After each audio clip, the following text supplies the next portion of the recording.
Our last Shape by Dog episode, podcast number 297, created a lot of conversations over on YouTube, and I thank each and every one of you for contributing to that conversation. Regardless of what your opinion was, there was a lot of respectful back and forth dialogue. The topic was, does reinforcement-based dog training really work? And a lot of the commenters suggested that some dogs need training from all 4 quadrants. And I decided, let's talk about how a reinforcement-based dog trainer intentionally and inadvertently might be using all 4 of those quadrants.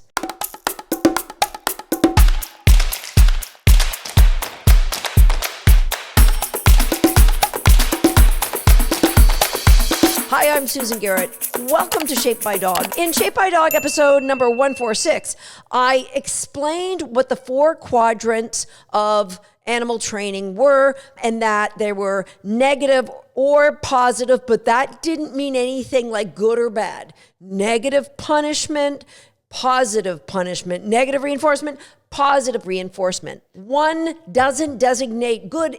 All of them are described by the behavior of the dog. So if the dog finds something reinforcing, then the behavior increases in frequency. If the animal finds something punishing, then the behavior decreases in frequency. And you might say, well, hey, reinforcement-based dog trainers, of course, they don't use all 4 quadrants. They just use one.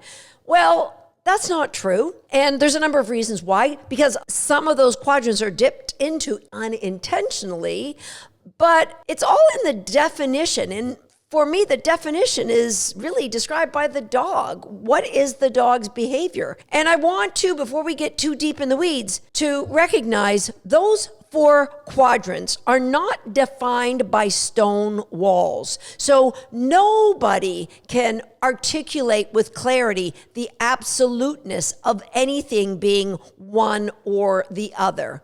We could generalize and for most dogs say, but those lines between the 4 quadrants, those are blurry lines. So for example, where positive reinforcement and negative punishment, you would think, well, they don't exist even on the same plane, but they might. So let's get into that just a little bit more. So the obvious, let's talk about something that my goal is to never use, and that is positive punishment. And positive punishment is adding something to the dog that suppresses the behavior. Now, positive punishment can rarely ever eliminate behavior, which is why when a dog pulls on a leash and you collar pop them, adding something to the behavior, it never eliminates it. It always comes back, doesn't it? Much like a speeding ticket. You might get it, it's positive punishment, doesn't mean we never speed again, does it? But I digress. I'm not admitting anything. So positive punishment can be something you add physically, like a collar pop, a smack, a bop with something, yelling, threatening. The dog will tell you if they find it punishing or reinforcing. You say, Susan, how could it be reinforcing? Well, when I'm playing with my dogs, I smack them. That smack gets them excited and it's fun. But if somebody just smacks their dog, I'm sure that no dog would ever consider that exciting or fun. If I ever smacked my dogs, not in the midst of playing, I am sure I would greatly offend my dog and potentially lose their trust for a second or two, maybe even longer, depending on the dog. So adding something that the dog finds punishing. Now you're going to say, well, Susan, how can reinforcement-based dog trainers ever use positive punishment? Well, honestly, the positive punishment that reinforcement-based dog trainers will use are almost always unintentional. But here's the thing. For example, we are humans, even reinforcement-based dog trainers. So there'll be times where in training we are frustrated. We can't get our dogs to understand exactly what we want, and we might go, "Ugh!" Now, many dogs will get worried by that reaction. Or you might be working on something really important. You've got a deadline to meet, and your dog's picked that time to start doing loops around the house and barking and growling, and you just, would you guys knock it off? That's positive punishment. And if there's a time that I would do that, and sure as heck there is times when I have done that, I immediately go and say to myself, well, how did that help you ascend to be a better person, Susan? And how did that contribute to your dog's understanding of what you really wanted? So positive punishment does exist, even in reinforcement-based dog trainers, but the goal is to acknowledge, number one, that you're human, and number two, what could I do in the future to make sure I can avoid that situation? Now, there are other times that positive punishment happens that you might not be aware of, and these are the things I really want to talk about. It could be you're in the middle of shaping behavior, you're really excited, and you thought your dog was going to do something, and 2 or 3 times they might have circled by the thing you really wanted them to touch, and they just didn't touch it, and the 4th time they go so close and they turn away, and you might go, just that exhalation of air. You're adding something, which is your emotional state. Remember, we're all just electromagnetic fields. Our dogs feel that, and that with many dogs, you will get at the minimal ear flick, maybe a lip lick, maybe even just a stare or stopping of behavior. Because they're probably as frustrated as you, but now you're showing your emotional state to be one of displeasure, and now you're adding punishment. And what does punishment do? It suppresses behavior, and that's why you get your dogs looking at you funny. But positive punishment could also be added by reinforcement-based dog trainers in a way they had no idea they were doing it. And that happens when you're using tools that have not been conditioned to be something amazing. It could be as benign as putting on a rain jacket or a winter coat on a dog. That should be something that you classically condition so that the dog loves it. For some dogs, you might even have to desensitize them before you classically condition as something amazing. But if you just throw that coat on, you might find that when you take the coat out of the closet the next time that the dog goes, ooh, it's that thing, I don't want that thing.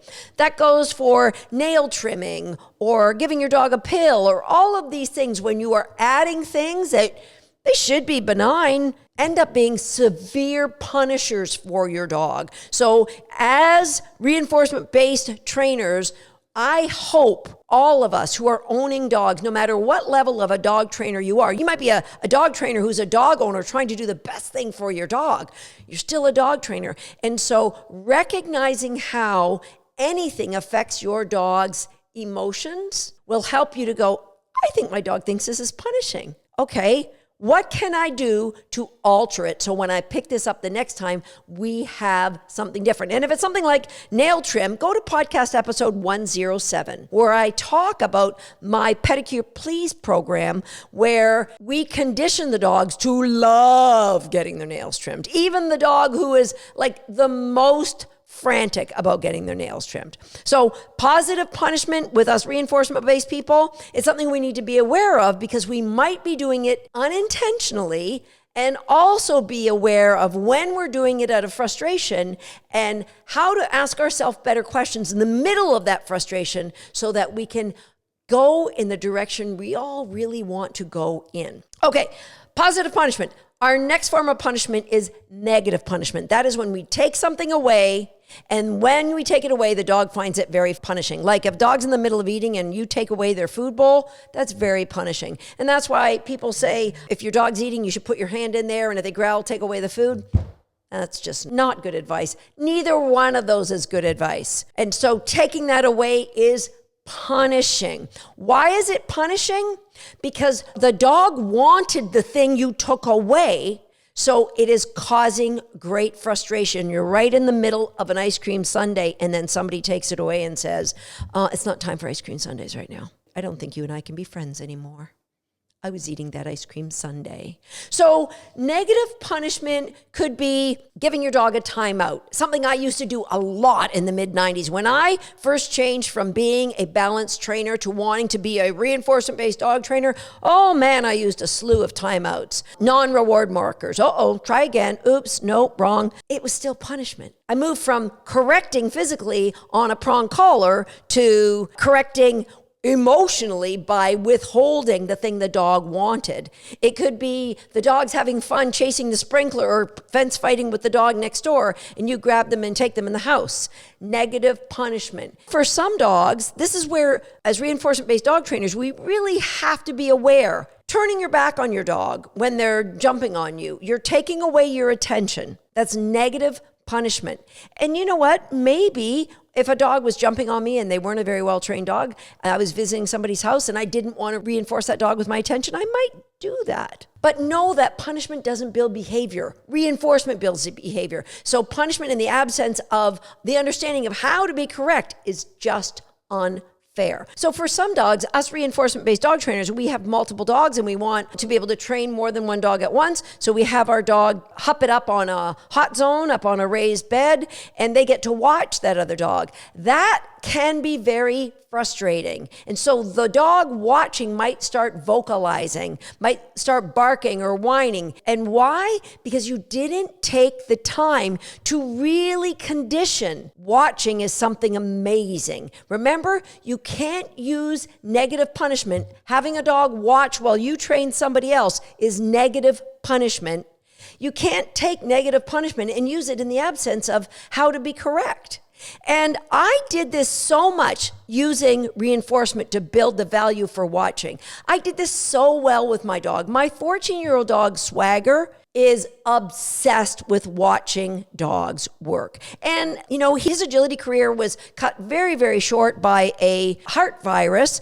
And I had to retire him from all activity when he was just turning 6 years old. And because he found so much reinforcement value in watching other dogs work, even today at 7 o'clock at night is when I normally come over to train my young dogs. And if it's a day I decide I just don't have time to train, Swagger is reminding me it is training o'clock. We should be over in that building. It's rare that I take him out and do something with him, but he finds great value in watching. And that came about because of all the conditioning I did when he was a young dog. He never found it punishing to watch. And so as a reinforcement-based dog trainer, we need to be cognizant of when the withholding of reinforcement is very punishing to the dog. And why is that? Why is that frustration so freaking punishing to a dog? I think B.F. Skinner in 1953 in Science and Human Behavior, he wrote something along the lines of, we are automatically reinforced when we control our physical world. Well, when we take away the ability to control that, what's worse than putting a dog on a raised dog bed is putting him in a crate with a closed door. Because then they can watch or they can hear you train and they're going stark raving mad because it is so unbelievably punishing because they want to be the one in there getting that reinforcement. So you didn't create the opportunity for them to learn how to wait for their turn and how to earn reinforcement as they waited for their turn. And why is it so frustrating? I think it goes back to that line that Skinner said, that we are automatically reinforced by the ability to control. We've taken away the dog's ability to control by putting them in a crate or by telling them they have to hold this position. And that demonstrates, as Skinner said, that control becomes a general reinforcer to all of us. And I believe that's one of the magical things that people will often throw at those of us doing reinforcement-based dog training. Well, you haven't trained a Malinois, have you? Or you haven't trained a Belgian-bred Malinois bred for attacking humans. They're different. And the longer that you hold on to the narrative that they're different, the more you're saying that it's impossible to train like a wild bear with reinforcement, or it's impossible to train a killer whale, or it's impossible to train a lion, or it's impossible to train any animal bigger or stronger than a Belgian Malinois. And I think as long as you hang on to that narrative, it keeps you stuck. But that's a judgment on my part, just like you're putting a judgment on me saying that I wouldn't be able to do it. I'm very confident that I would be able to do it because I'd be cognizant of the frustration level and I wouldn't build up that negative punishment until I built up tons of reinforcement. And if you're listening to this, I hope it gives you some ideas of what to do with those dogs. Okay, now let's jump over to reinforcement. The obvious one that we all all of us who love dogs, we love to use reinforcement. And I know if you're listening to this and you're a balance trainer, I know you love using reinforcement. And I'm not ever suggesting that you use an equal balance of punishment and reinforcement. I know you guys are doing your best to use reinforcement. I do believe, though, that those of us who are reinforcement-based have a wider range of reinforcers. And why is that? Because we don't have any other tools to go back to. So reinforcement is what the dog says is reinforcing, right? The obvious is food, toys. The biggie for me is the activities that I've conditioned within my dog to be amazing. Activities like swimming. Those of you that do bite work, it's biting. Those of you that hunt with your dogs, it's hunting. I know if you have a true hunt dog, you probably don't have to do much conditioning for them to love that activity. So the positive reinforcement comes through me. That's the important thing about hunting and biting and swimming and doing dog agility. If my dog breaks the start line and starts doing dog agility and I go, I'm catching up, the reinforcement no longer comes through me because it didn't start with permission. You can break that control. Your control position now that you've held it is leading you to the opportunity to get what you find so incredibly reinforcing. And that is the secret sauce to reinforcement-based dog training. That's it. It isn't about, as I talked about in my last episode, masking with the lure of a meatball or the lure of a tennis ball. It's about getting really creative about how you use what is reinforcing in your dog's life. And as I said off the top, the dog decides what's punishing and reinforcing. So it depends on the time of day, the time of year, what's happening in their environment. Mostly, it depends on the dog's emotional state, which might be dictated by all of those things previously. So your dog's emotional state, something that is really reinforcing to my dog, like tugging, might not be at all reinforcing when my dog is terrified. They're just not going to look to tugging because they've gone from a thinking dog into a dog that's strictly working in their sympathetic nervous system. I can't learn, I can't respond because I'm terrified. So that is what dictates how and what is reinforcing to your dog, and that's what's super important for all of us to know. Of course, things like your attention, your praise, patting, touching, those are all things that are also reinforcing, and we can build them up to be incredibly reinforcing for our dogs. One of the things I want to address is, I mentioned in a short that I did last week that I could train my dogs for a week without ever giving them food. I am not saying I could go for a week training my dog without ever giving them reinforcement. Oh, it's so important that you understand that.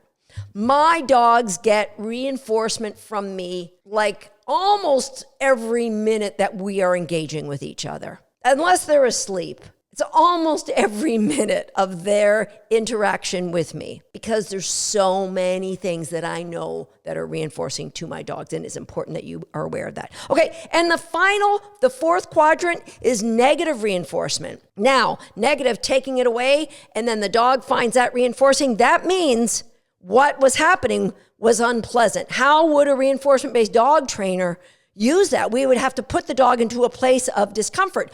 Balance trainers use this by creating a situation that the dog wants to avoid. The most benign might be putting leash pressure to get a dog to do something.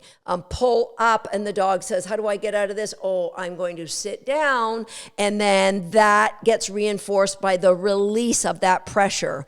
And it could be escalate from there. The physical pain from that the dog has to endure before they get that reinforcement, if you are a person who uses negative reinforcement, might escalate up. And I hope if you're watching this that you're going to consider that maybe that's not something that's necessary in your world. So negative reinforcement, us positive reinforcement-based people like to think we don't use. I'm here to tell you, you probably do, and you're just not aware of it. Now, this is where the lines are blurred. So for example, you're walking your dog at the park and they're pulling and they're pulling and they're pulling. Why are they pulling? Because they want to get to the pond to swim, and you go, hell, my shoulder's about to go out. I'm just going to take that leash off. The leash is all tight. The dog's fighting you. You get it off. You let it go. You've removed a constraint that had the dog frustrated, that was in essence keeping the dog away from being able to control their world. So when you remove that, that is negative reinforcement, the reinforcement of getting access, the freedom to choose to do what they want, which is beeline to the pond and jump in the water. So that's the moment that that leash is removed, that's negative reinforcement. So a lot of the times in our world, negative reinforcement is not even realized. So I had a student here on the weekend who had a young border collie with a head halter on. And I said, let me see your tug. And he started tugging, and she's not going to tug with her head halter on. And I said, so that tells me that this 14-month-old puppy, when they've got a head halter on and they don't tug, that you take the head halter off. Am I correct? And he said, yes. So in a relationship between a dog and a human, one is shaping the other. And in this case, shaped by dog. The dog said, don't tug, take it off, don't tug, you take it off. Yeah, I can tug.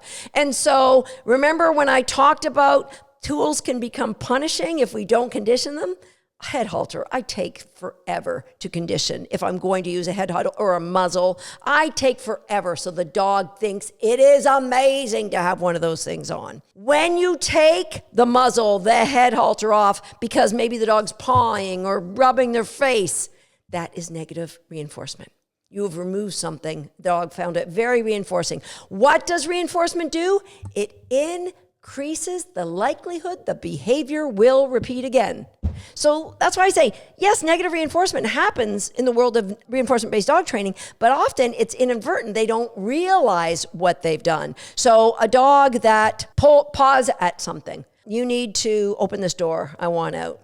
All right, I'll open the door. I'll remove that barrier. And I'll do it because I love for my dog to let me know that they want outside rather than going to the bathroom in my living room. So it's reinforcing for the dog to paw. It's reinforcing to me to let them out. What increases in frequency? More pawing. Swagger, who I've mentioned already once in this podcast, as a puppy, he started this behavior whenever the water bowl was empty. Now, you can shame me right now, because why would a puppy learn something when a water bowl is empty? It meant that at some point in this puppy's life, the water bowl went empty. Mea culpa. But you know what? In a house with 4 or 5 dogs, maybe the water bowl goes empty from time to time. Swagger immediately as a puppy would just paw in the bowl. From like 12 weeks old, he would just paw in the bowl. He wouldn't bark, he wouldn't vocalize. You'd just go, what's that noise? And you'd get up to investigate, and he'd be like, yo, bitch, the water bowl's empty. How did you let this happen? What if the world knew you're like this big-time dog trainer and you let my water bowl go empty? I digress. He still does it. Every now and again, if the water bowl is empty. Now, we have 2 water bowls on the go, and he just doesn't want to go down the 2 stairs to the second one.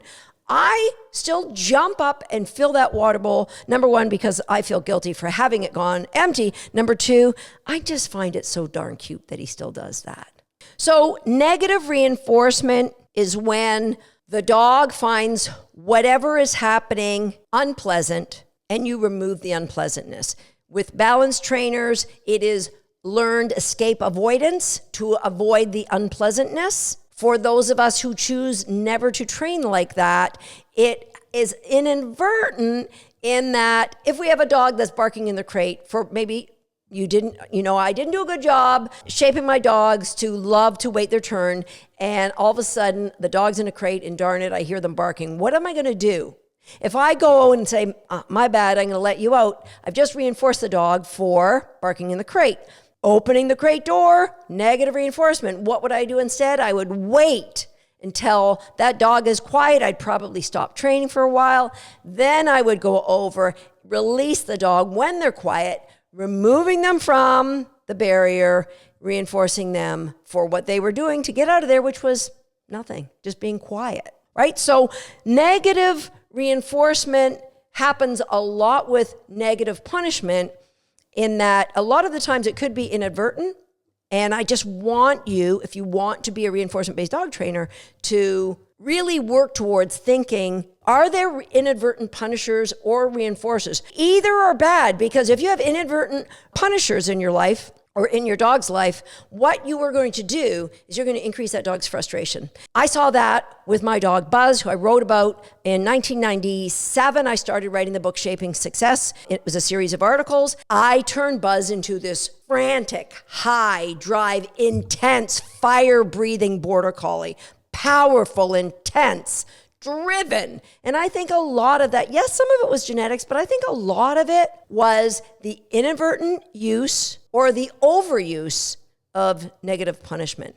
The frustration an animal feels is intense. And I think the ironic thing, the balance-based trainers love to throw the fact that, us border collie people, which I'm really a terrier person, thank you very much, who happens to own border collies, that we have never trained a Mally, and that you've got this fire-breathing extreme frustration.